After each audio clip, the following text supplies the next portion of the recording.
नमस्कार। बड़ी खबर में आप सभी का स्वागत है और आपके साथ मैं हूं आयुषी नेगी। तो चलिए बड़ी खबरों की शुरुआत कर लेते हैं। कोरोना संक्रमण के मामले में भारत की स्थिति में पहले से सुधार हुआ है। देश में लगातार छठे दिन 25,000 से कम और लगातार 15वें दिन 30,000 से कम केस दर्ज किए गए हैं। पिछले 24 घंटे की बात करें तो 22,273 नए संक्रमित मरीज सामने आए हैं। वहीं 251 लोग कोरोना से जिंदगी की जंग हार गए। अच्छी बात यह है कि बीते दिन 22,274 मरीज कोरोना से ठीक भी हो चुके हैं। स्वास्थ्य मंत्रालय के ताजा आंकड़ों के अनुसार भारत में कोरोना के कुल मामले बढ़कर 1 करोड़ 1 लाख से ज्यादा हो गए हैं, जिनमें से अब तक 1,47,343 लोगों को अपनी जान गंवानी पड़ी है और कुल एक्टिव केस 2,81,000 पर आ गए हैं। तो वहीं अब तक कुल 97,40,000 लोग कोरोना को मात देकर ठीक भी हो चुके हैं। इसके अलावा आपको बता दें कि कोरोना वायरस के कुल सक्रिय मामलों में 40% मामले केरल और महाराष्ट्र से सामने आए हैं।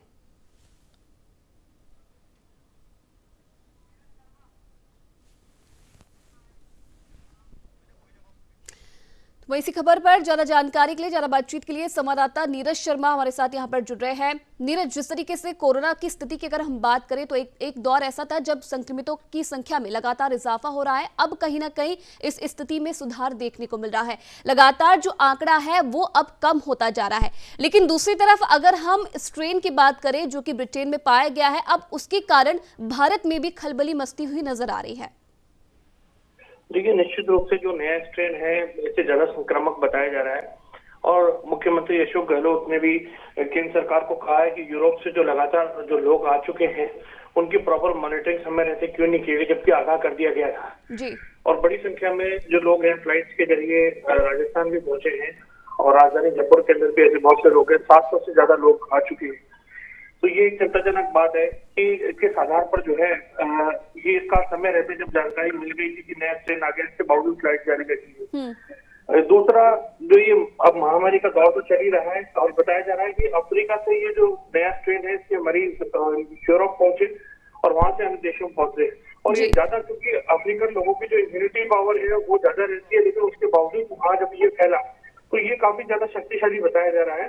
हालांकि इसका संक्रमण जो है वो भी तेजी से फैलता है, लेकिन आम लोगों को जो अन्य जो कोरोना वायरस है उसकी तरह ही ये बिहेव करेगा ऐसा माना जा रहा है। अभी इस पर स्टडी होना बाकी है, लेकिन एहतियातन जो है अब चूंकि केंद्र सरकार ने फ्लाइट रोक दी है यूके की और अन्य यूरोपियन कंट्रीज की, लेकिन अब एक्शन प्लान जो है, कंटीजेंसी जो प्लान, उसके नाम पर ऐसा लग नहीं रहा कि कुछ सरकार के पास में है।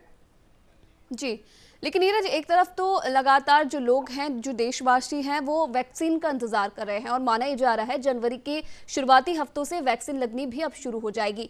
क्या कुछ लगता है, क्योंकि देखिए जिस तरीके से स्ट्रेन की बात अब कही जा रही है, क्या अगर कोरोना वैक्सीन लगती है तो क्या स्ट्रेन का खतरा उतना संभव है जितना लोगों को लग रहा है? क्योंकि कहीं ना कहीं ये स्थिति और ये असमंजस की स्थिति फिलहाल लोगों में बनी हुई है।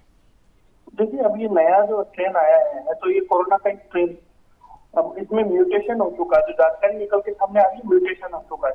अब नया टीका उसके ऊपर कितना कारगर तो रहेगा, लेकिन कितना कारगर रहेगा, कितना परसेंटेज रहेगी, उसकी सफलता का क्या प्रतिशत रहेगा, ये भी स्टडी करने का विषय है।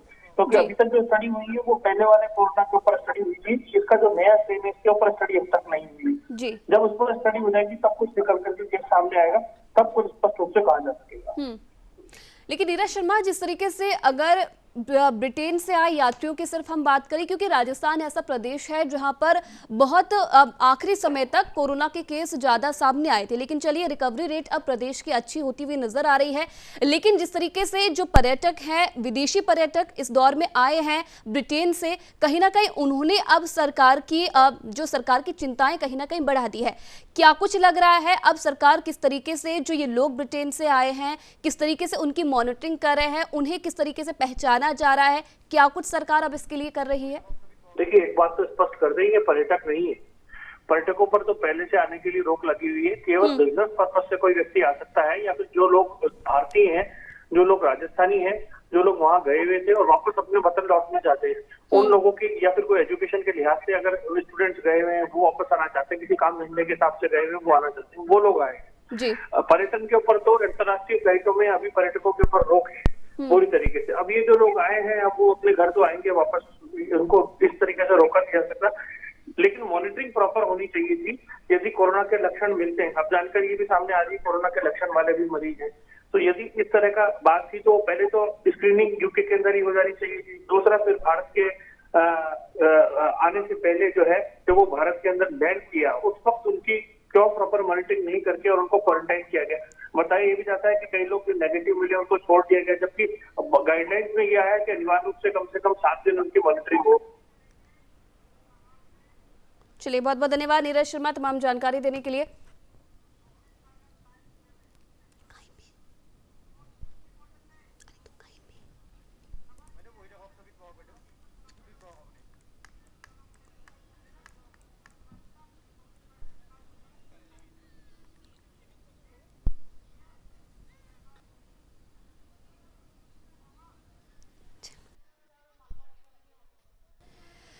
तो वहीं आपको बता दें कि दूसरी तरफ किसान आंदोलन लगातार तेजी पकड़ रहा है। आज 31वां दिन किसानों के आंदोलन का है, लेकिन किसान अपने मांगों पर लगातार अड़े हुए हैं। एक तरफ सरकार से वार्ता लगातार फेल होती नजर आ रही है, तो दूसरी तरफ किसान अब और भी अपने आंदोलन को तेज करने में लगे हुए हैं।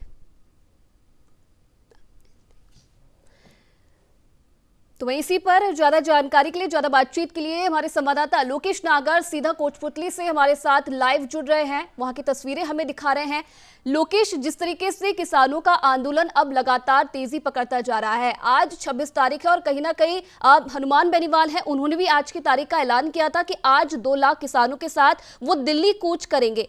क्या कुछ इसके लिए फिलहाल तैयारियां की गई है, क्योंकि बॉर्डर के रास्ते वो लोग निकलेंगे, तो क्या कुछ इसके लिए तैयारी की गई है? और तस्वीरें फिलहाल क्या कुछ सुबह से नजर आ रही है, किसी प्रकार की हलचल या कैसी तस्वीरें वहां से आ रही हैं?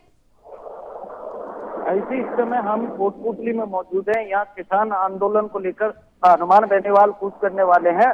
तमाम जो किसान संगठन है वो हनुमान बेनीवाल के साथ होंगे और बड़ी तादाद में किसान दिल्ली के लिए कूच करेंगे। हनुमान बेनीवाल 12 बजे तक यहाँ पहुंचेंगे। उससे पहले तमाम जो प्रशासनिक तैयारी है वो की जा रही है। सुरक्षा के माकूल इंतजाम यहाँ किए गए हैं। वहीं हम आपको बताते कि क्योंकि लंबा चला ये किसान आंदोलन, तो हनुमान बेनीवाल द्वारा तमाम जो किसान संगठन थे उनसे बातचीत की गई थी और तमाम व्यवस्थाएं की गई है किसानों के रुकने की, ठहरने की, किस प्रकार उनके भोजन की व्यवस्था रहेगी। रात में जब ठंड रहती है तो उनके ठंड से बचाव के क्या उपाय रहेंगे, ये तमाम व्यवस्थाएं की गई है। रणनीति के साथ हनुमान बेनीवाल किसानों के साथ रवाना होने वाले जी। चलिए लोकेश, अगर सुरक्षा व्यवस्था की बात करें, क्योंकि कल देखिए जिस प्रकार से किसानों का जत्था महाराष्ट्र से पहुंचा था और कहीं ना कहीं उस वक्त ये बात भी सामने आई थी कि अब रोड को जाम कर दिया गया है, पुलिस की तरफ से अब जो वाहन है उनकी आवाजाही को भी कहीं ना कहीं रोक दिया है। तो फिलहाल आज के लिए क्या कुछ तैयारियां की गई है प्रशासन की तरफ से? जो नेशनल हाईवे वाहनों की आवाजाही और यातायात को व्यवस्थित रखने के लिए डाइवर्ट किया जा रहा है। अलग अलग रास्तों से वाहनों को निकाला जा रहा है। कोटपुतली से वाहनों को डाइवर्ट किया जा रहा है। दूसरी तरफ जो लोगों को परेशानी नहीं हो इसका भी ध्यान रखा जा रहा है, क्योंकि हाईवे जाम होने की व्यवस्था है। जहां इन किसानों को हाईवे जाम होने की व्यवस्था है, जहां इन किसानों को रोका जाएगा वहीं ये किसान पड़ाव डालकर बैठेंगे, ऐसी जानकारी मिल रही है। और कोटपुतली के आसपास के जो किसान हैं उनको लाने के लिए यहाँ वाहनों की व्यवस्था की गई है। ट्रैक्टर ट्रॉली में बैठकर ये सभी किसान यहाँ से रवाना होंगे। प्रशासन की ओर से जो एहतियात बरती जा रही है, ये ध्यान में रखा जा रहा है कि आम जो जनता है, आने जाने वाले लोग हैं, उन्हें किसी प्रकार की परेशानी नहीं हो और वैकल्पिक जो रास्ते हैं उनसे यातायात को सुचारू रखा जा सके। लोकेश, अगर लोगों की राय की मैं बात करूं, क्योंकि देखिए इससे पहले भी जब हनुमान बेनीवाल कोटपुतली पहुंचे थे, महापंचायत उन्होंने की थी, किसानों से संवाद भी उन्होंने किया था, उस वक्त भी कहीं ना कहीं दिल्ली कूच करने की तैयारी थी, लेकिन आखिरी समय पर हनुमान बेनीवाल अपनी बात से पलट गए और उस वक्त दिल्ली कूच की तैयारी उनकी सफल नहीं हो पाई। लेकिन आज जिस प्रकार से ऐलान उन्होंने किया है, लोगों में आपने क्या कुछ देखा है, बातचीत करने की आपने कोशिश की होगी, क्योंकि उस वक्त उतना समर्थन इस चीज को नहीं मिल पाया था। आज का फिलहाल क्या कुछ लोगों के अंदर देखने को मिल रहा है? क्या समर्थन वो दे रहे हैं? क्या लोग जाने को तैयार है? दिल्ली कूच करने की तैयारी क्या कुछ कर रहे हैं? आयुषी, निश्चित रूप से जब पिछली बार हनुमान बेनीवाल आए थे तो हनुमान बेनीवाल की ओर से एक बयान जारी कर बताया गया था कि एन वक्त पर गृह मंत्री का उनके पास फोन आया था और गृह मंत्री द्वारा आश्वस्त उन्हें किया गया था कि किसानों की जो मांग है उनसे सुना जाएगा और जल्दी बातचीत से सारे मामले का हल निकाल लिया जाएगा। उसके बाद हनुमान बेनीवाल ने 26 तारीख का समय केंद्र सरकार को दिया था। यदि 26 तारीख तक किसानों की मांगों पर सहमति नहीं बनती है तो वो लाखों किसानों के साथ दिल्ली कूच करेंगे और इसी को लेकर लगातार हनुमान बेनीवाल राजधानी जयपुर में रहकर सक्रिय थे और तमाम जो राजस्थान भर के किसान संगठन है उनसे बातचीत हनुमान बेनीवाल कर रहे थे। तो कहीं ना कहीं अब अच्छी तैयारी के साथ हनुमान बेनीवाल आज दिल्ली कूच की तैयारी में है और तमाम जो व्यवस्थाएं की गई हैं, तमाम जो जनसंपर्क अभियान आरएलपी की ओर से चलाए गए थे, तो माना यह जा रहा है कि बड़ी संख्या कोटपुतली में इकट्ठे होने वाली है। स्थानीय जो लोग हैं उनसे हमारी बातचीत हुई है तो ग्रामीण क्षेत्र में यहाँ भी काफ़ी लोग सक्रिय हैं और बड़ी तादाद में यहाँ से दिल्ली के लिए कूच करने वाले हैं। जी लोकेश, एक बात मैं और जानना चाहूंगी क्योंकि देखिए कि आप लगातार ग्राउंड पर मौजूद हैं और लोगों से बातचीत करने की आप कोशिश भी कर रहे हैं। किसान आंदोलन की अगर हम बात करें तो शुरुआत से ही ये देखने को मिला है कि राजस्थान में इसका असर इतना नहीं देखने को मिला है। जब तक जो तमाम विपक्षी पार्टियां हैं वो जोर नहीं दे रही हैं तब तक किसानों के अंदर वो उत्साहिता नहीं देखने को मिल रही है। लगातार हमारे और लोगों से बातचीत हो रही है, उनका कहना है कि किसान फिलहाल अभी अपने खेतों में लगे हुए हैं और इसलिए कहीं ना कहीं समय नहीं निकाल पा रहे हैं कि आंदोलन को अपना समर्थन दे सके। चलिए, इसके अलावा अगर हम दूसरी तरफ बात करें तो फिलहाल पार्टियों का क्या कुछ अभी तक इस पर प्रतिक्रिया आई है, चाहे एनडीए की हम बात करें क्योंकि हनुमान बेनीवाल की पार्टी सहयोगी पार्टी है और जिस तरीके से उन्होंने ऐलान भी किया था इस बात का कि अगर किसानों की मांगे नहीं मानी जाएगी तो कहीं ना कहीं वो गठबंधन को तोड़ सकते हैं, पार्टी से वो अलग हो जाएंगे। इसे लेकर फिलहाल क्या कुछ प्रतिक्रिया आई है बीजेपी की या फिर अन्य पार्टियों की?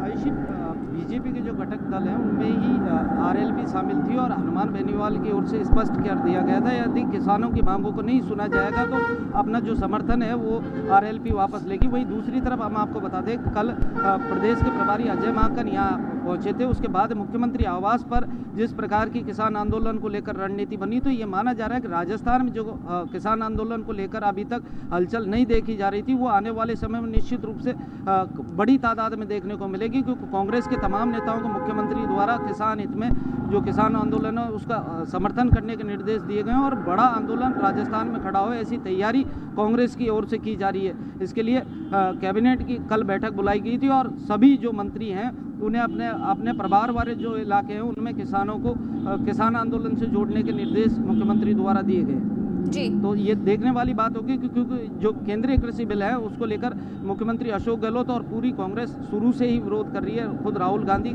किसानों के साथ खड़े हैं। तो ऐसे में कांग्रेस शासित प्रदेश है राजस्थान, इसमें जो मुख्यमंत्री अशोक गहलोत की भूमिका होगी वो भी बहुत अहम होगी। हाँ, इसी से जुड़ा मेरा अगला सवाल भी था लोकेश नागर कि अगर प्रदेश कांग्रेस सरकार की मैं बात करूं तो किसान आंदोलन को क्या कुछ प्रदेश सरकार की तरफ से देखने को मिल रहा है, कितना सहयोग प्रदेश सरकार का है आंदोलन को लेकर? हनुमान बेनीवाल जिस तरीके से कूच करने की आज तैयारी कर रहे हैं उसे लेकर क्या कुछ सरकार की तरफ से आया है?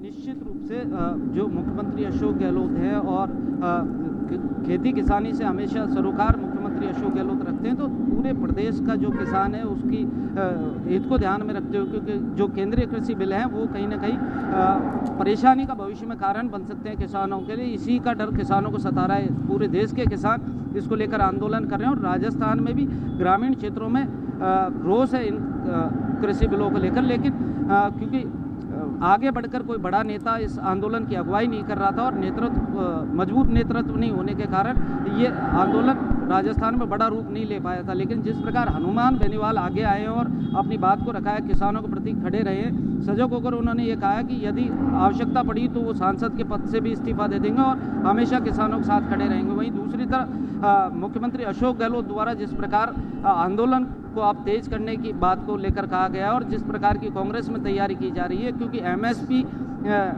के साथ छेड़छाड़ का ये पूरा मामला है। 3 जो बिल बनाए हैं उनको लेकर कहा गया है बड़े जो उद्योग घराने हैं उनके लिए बाजार खोलने के लिए ये कानून लाए गए हैं, इसका नुकसान किसानों को होगा।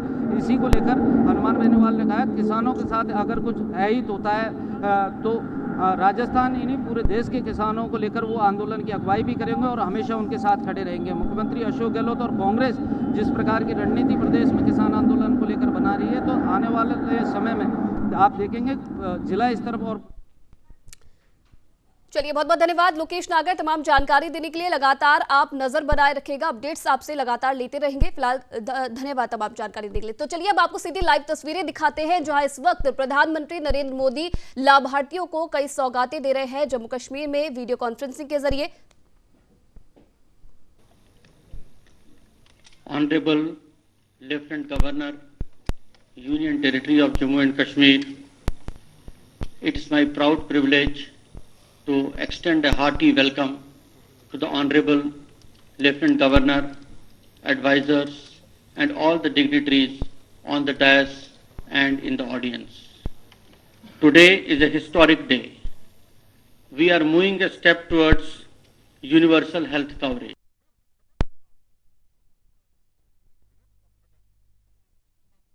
देर बाद अब प्रधानमंत्री नरेंद्र मोदी आयुष्मान भारत पीएम-जय सेहत की आज से शुरुआत करेंगे और तमाम जो जम्मू कश्मीर के लाभार्थी हैं उन्हें आज कई सौगात देने वाले हैं।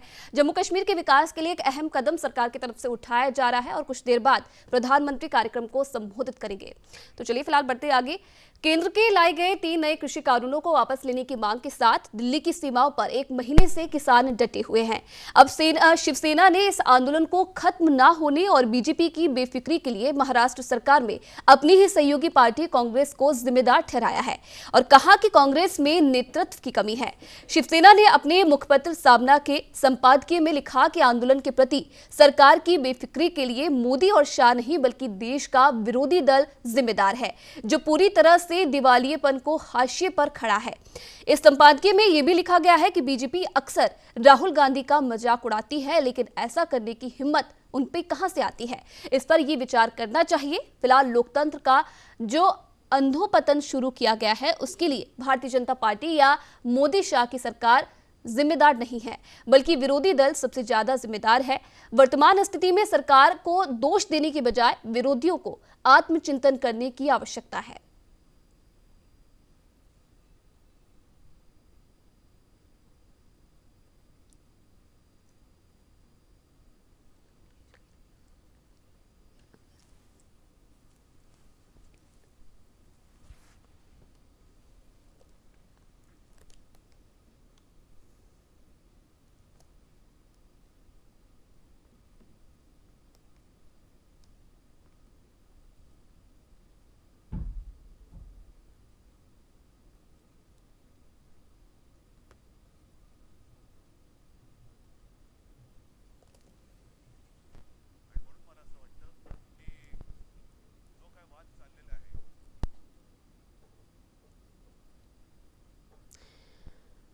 तो किसान आंदोलन पर शिवसेना ने अपने मुखपत्र के जरिए बात रखी है। उनका कहना है कि जिस तरीके से लगातार किसानों का आंदोलन बढ़ता जा रहा है, कहीं ना कहीं विपक्ष ने इसको बढ़ावा देने का काम किया है और विपक्ष की जिम्मेदारी कहीं ना कहीं बनती है कि वो अपना पक्ष रखे और किसान आंदोलन को खत्म करने के लिए आगे बढ़े।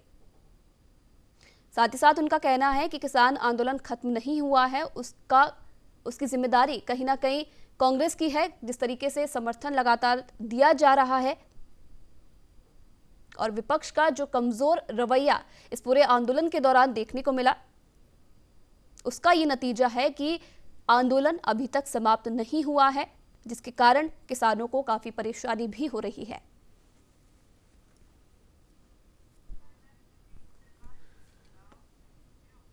तो वहीं दूसरी तरफ राजस्थान के झुंझुनू सांसद नरेंद्र कुमार एक बार फिर अपने नए बयान के कारण सुर्खियों में है। शराब से वोटों का कनेक्शन बताकर सुर्खियों में आए झुंझुनू सांसद नरेंद्र कुमार ने अब बदमाशी और वोटों से भी खासा कनेक्शन जोड़ दिया है।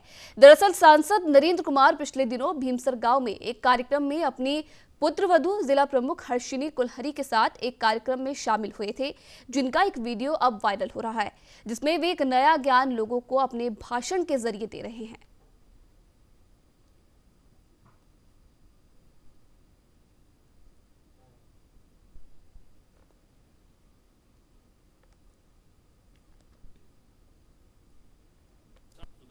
बैठे हो एक साथ मन में सोच लिया कि हम गलत काम नहीं करेंगे, झूठ नहीं बोलेंगे, चोरी नहीं करेंगे, किसी को गाली गलौज नहीं करेंगे, किसी से झगड़ा नहीं करेंगे, तो हम सारे एक साथ सुधर सकते हैं। कोई के सुधारने से न आप सुधर सकते और न मैं सुधर सकता। सुधरेंगे तो अपने आप ही सुधरेंगे। और थोड़ा बहुत कोई सुधारना है, हमारे पुत्र वधु थोड़ी बदमाशी करती, इन चुनाव लिया है अपने आप सुधर गई। देखो कितनी बिठी बोली लागी कौन लागी। कोई बदमाश सीख रहा है ना तो वोट मांगना सिखा दो। 10-15 दिन खुद काम हुआ है, 5 साल में 10-15 दिन काम पड़ा, 10-15 दिन वोट मांगना सिखा दो। इतने बैठे हो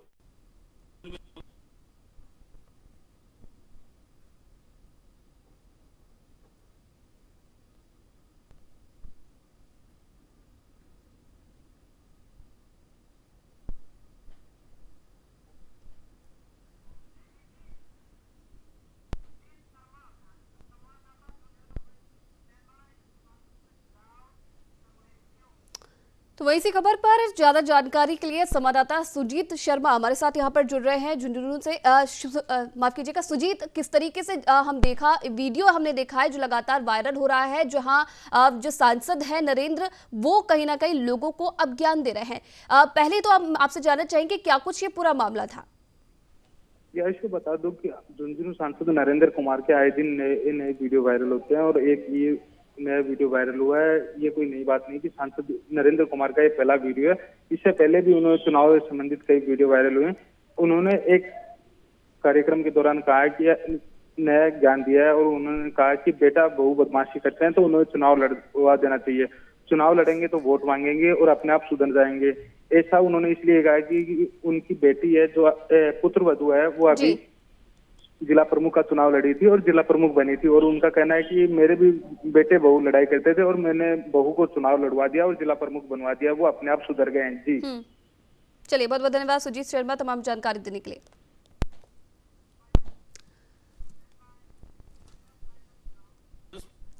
चलिए, बड़ी खबर में फिलहाल इतना ही। देश विदेश की तमाम खबरों के लिए आप देखते रहिए न्यूज़ इंडिया।